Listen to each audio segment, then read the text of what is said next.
The Roaring Twenties became a different time for all of America as the economy took a massive plunge. The Depression sank nearly every industry like a stone, and families of every class felt the impact. Throughout the Hoovervilles set up around Riverbend, there was one man who seemed prosperous despite it all. A master manipulator with creative ways to collect his debts, Carter Bale was a moonshiner who specialized in his craft. To the working man, he was a savior. To the preachers in town, he was the devil, providing some of the finest corn liquor in the area. If he wasn't using his silver tongue to talk his way out of trouble, he wasn't afraid to get his hands dirty when money was involved. Everyone knew. Don't cross Carter unless you could pay. One day, while Carter was collecting his debts, a red-faced woman stormed into town, tears of rage streaking her face. "Carter Bale!" she screamed. He stepped forward, arms crossed. Without warning, she slapped him hard across the face. "My boy will never see again because of you. He wandered into the woods last night and came home smelling like an oil lamp." Carter wiped his cheek and sneered. "Well, ma'am, seems to me like you ought to watch your young'un a bit closer. Shame he won't be watching nothing ever again, 'cause of you." He spat at her feet, her face twisted with grief and fury. "You're nothing but a scheming thief. Your days are numbered, selling gut-rot liquor. Mark my words." She lunged forward and ripped out a handful of his hair. Though startled, Carter brushed it off as a woman's scorn. He had business to tend to. That night, deep in the woods, Carter stoked the flames of his still. He had 3 carefully hidden stills, a smart man's insurance against Johnny Law. As the fire crackled, a flicker of guilt pricked at him. He thought of the woman's tears. A glowing ember escaped the flame, landing near his ingredients. Flames erupted. "No!" he shouted, scrambling to smother the fire. Too late. The entire still was consumed before his eyes. And then, without warning, the flames vanished. Carter dropped to his knees, shaking. As he ran his fingers through his hair, his hand brushed the spot where she'd torn it out. "That woman!" Racing to his second still, Carter was relieved to see it intact. Trying to calm himself, he dipped a ladle into his brew. But when he tipped it into his mouth, a vile, black sludge poured in instead. He gagged, spitting and retching. "What the hell?" Still sputtering, he hurried to his last still. With trembling hands, he drew his knife and sliced open a sack of grain, and out poured a writhing mass of spiders and maggots.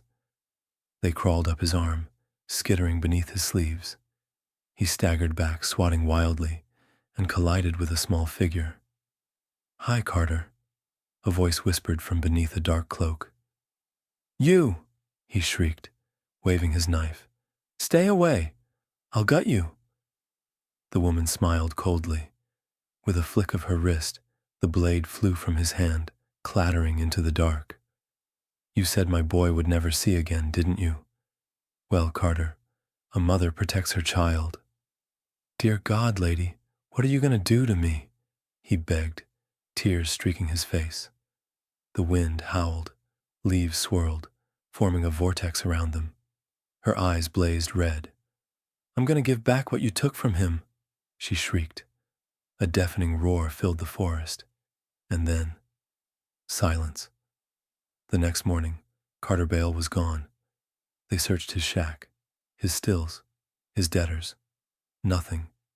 Some said he skipped town, hopping a train to start fresh. Others whispered he got what he deserved. But the boy woke up with perfect vision.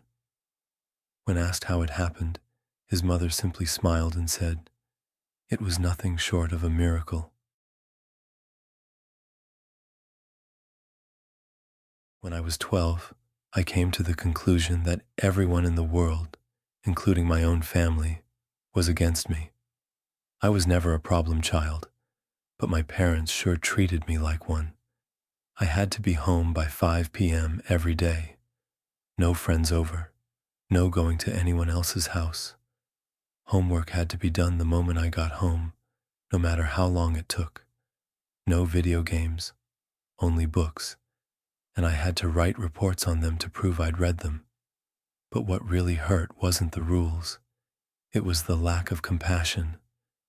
My mother was bitter, making me feel guilty for every mistake. My father, frustration was all he knew. He only spoke to me when yelling over bad test scores, or when he beat me for misbehaving. But enough about them. Let's talk about my school's psychologist. His name was Dr. Tanner, or so we'll call him. He was always alone in his office when I passed by. No one ever talked to him.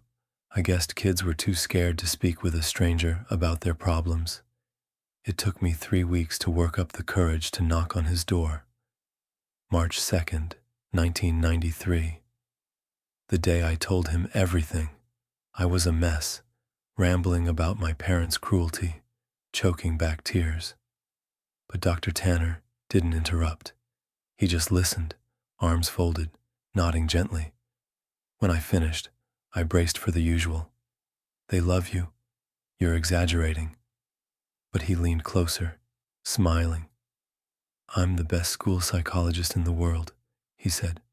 "I promise we will fix this." I rolled my eyes. "How?" "I have my ways, but you have to make me a promise." I nodded. "Come back tomorrow after school. Don't tell anyone we spoke today. Our little secret."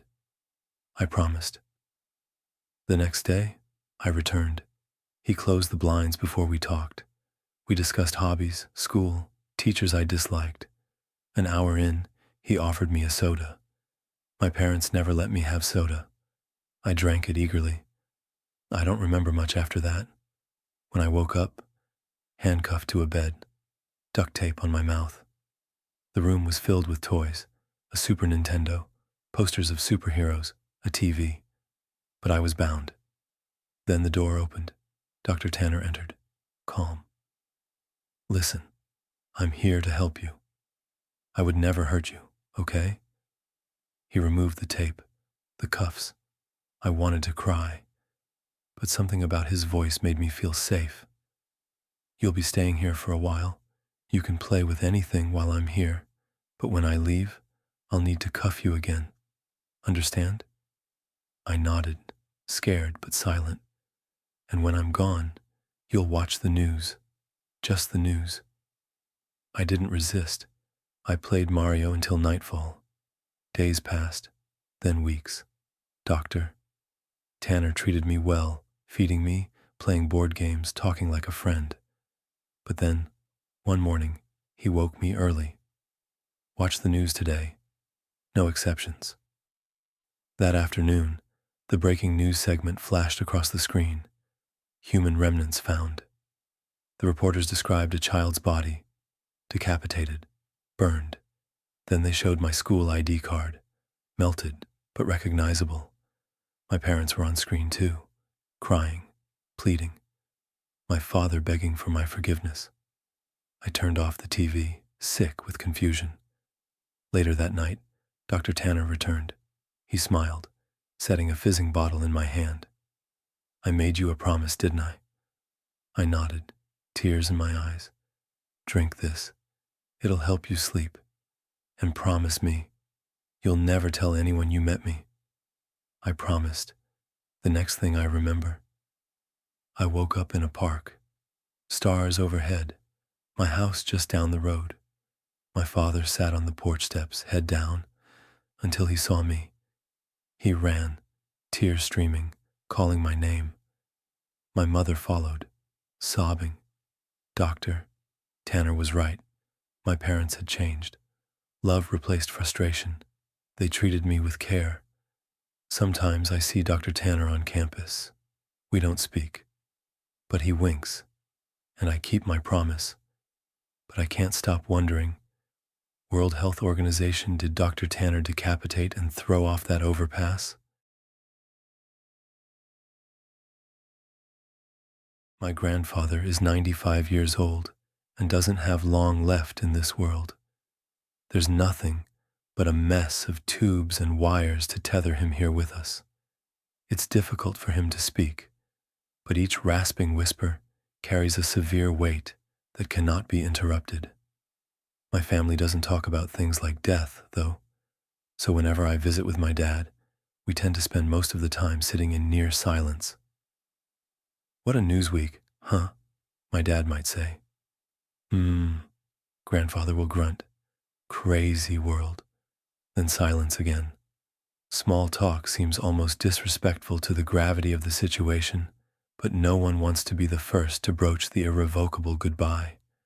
When the silence gets too loud, my dad will start to fidget with his phone or pull out a book until one of us makes an excuse to leave. That's how it went yesterday, with my father mumbling something about a dentist appointment and hurrying out the door almost as soon as we arrived. "You'll stay, though, won't you?" my grandfather asked when we were alone in the room together. "You'll listen to an old man's last secret." This was it then. The end of the road was in sight. "Would you like me to call Dad back?" I asked.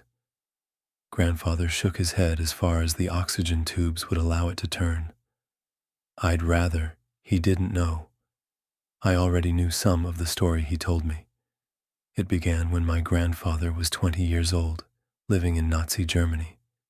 He'd been working forced labor on a farm, but managed to smuggle my grandmother and infant father out of the country, hidden in a grain shipment. He was caught almost immediately and sent to the concentration camp at Buchenwald, where he endured the next 2 years until he was liberated by Allied forces.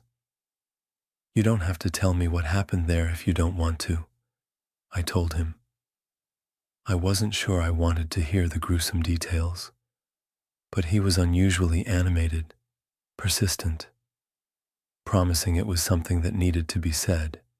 He wouldn't have survived the ordeal if it hadn't been for a friend he met there, a Nazi officer, a Rottenführer. Squad leader had taken a special interest in him because of their striking similarity in age and appearance. The two would sit on either side of a barbed wire fence and swap stories about their childhoods. My grandfather would talk about my grandmother, how beautiful she was, how he wouldn't give up until he found her again. The SS officer had gone straight from the Hitler Jugend to the army. He had never been intimate with a woman. He became enraptured in my grandfather's tales of romance. The two became close friends, despite the circumstances. The officer twice spared my grandfather's name from work assignments that meant certain death. He would often slip extra rations through the fence, rations my grandfather would then share with other prisoners. It wasn't a good life, but it was life, my grandfather said. Things changed as the war drew to a close. The Nazi officers grew paranoid, desperate. The rumor that the Rottenführer was protecting my grandfather put him in danger with his own men. Faced between his friendship and his own life, the Rottenführer made a decision. He signed the order for my grandfather to be sent to a nearby armaments factory. 18-hour workdays, starvation rations, no medical attention, a death sentence. In the name of love, my grandfather pleaded, "Let me live, just long enough to find her again." The Rottenführer was moved, but his decision was final. His only compromise? To record the address of where my grandmother had gone, to send her a letter. "So, how did you survive?" I asked. "Did he change his mind? Were you rescued from the factory?" My grandfather's breath faltered, coughing, wheezing. Finally, he spoke. Shielded from the worst of the camp by the Rottenführer, the transition to the factory proved too difficult for the young farmer. He didn't last the first week. I stared at him. "What do you mean, didn't last? How did you get out?" He coughed again, struggling for breath. And then, April 11th, 1945, Buchenwald was liberated. Many of the Nazis had already fled. Others stayed, locking themselves inside, pretending to be prisoners. The SS officer gave the information, gave the address. He boarded the next transport ship to America to find her. The gears in my head turned, and then stopped. Your grandmother was suspicious when I met her, but I knew so many stories about her. I raised his boy as my own. I lived the life he dreamed of. Do you think your real grandfather would forgive me? I didn't have an answer for him then, and I never got another chance. He died in his sleep that night, after a long and happy life. That wasn't his.